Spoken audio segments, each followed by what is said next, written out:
Hello, everybody. Scott Golden here with the World Class Championship Wrestling Review Series. October 22nd, 1988 is our episode. We are the second to last episode available on the network. Hopefully, they eventually add some more stuff, missing episodes. There's about 15 or 20 in the 6 or 7 year run of the company, at which we have the most complete audio review series available.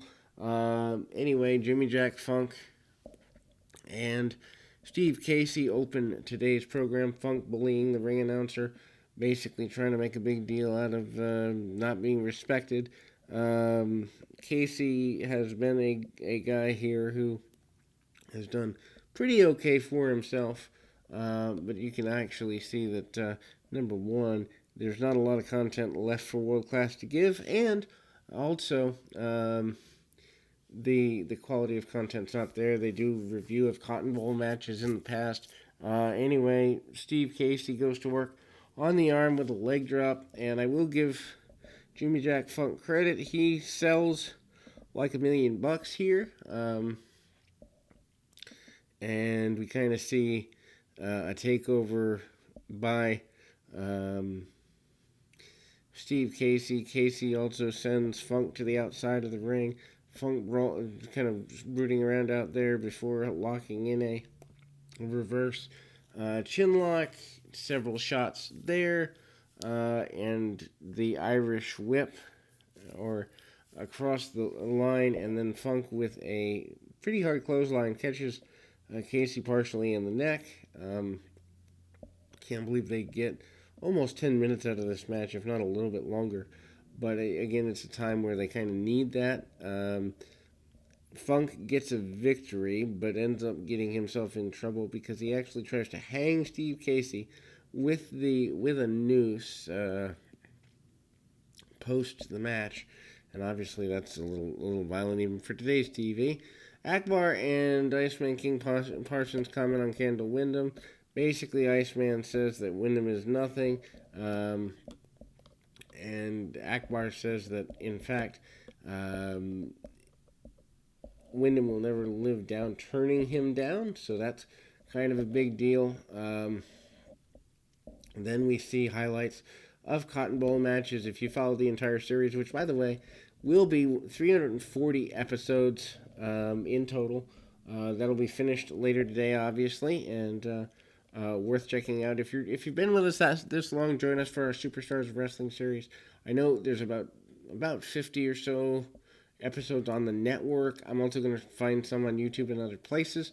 So hoping to have maybe 100 of those of the 500 episodes in the series. And if I can find more, I'll definitely do more of those. But Superstars is my next tackle.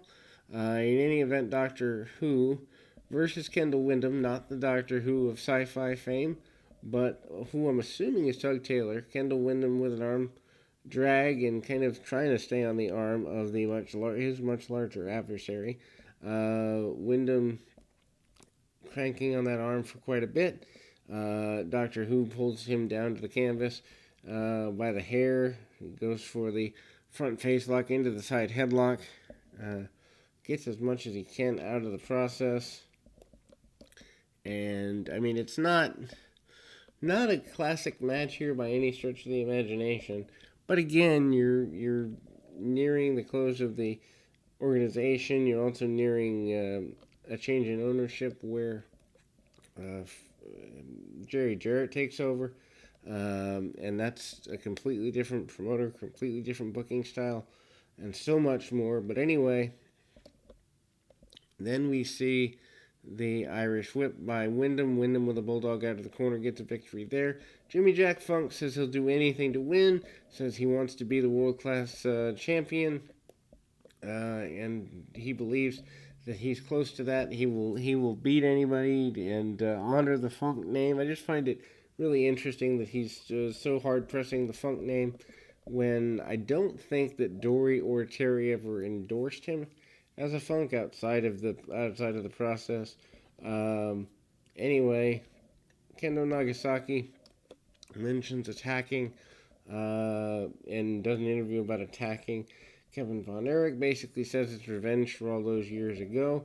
Super Ninja going to take care of Kevin Von Erich as we go forward. At least that's the promise. Fatu and Steve Cox is your main event. And Fatu, one half of the tag team champions, still has Buddy Roberts at his side. Buddy Rogers not here. And, they get a good bit of time to work this through. Cox off the ropes, uses speed, clotheslines, and drop kicks and the like. Obviously, they've been feuding, Cox and the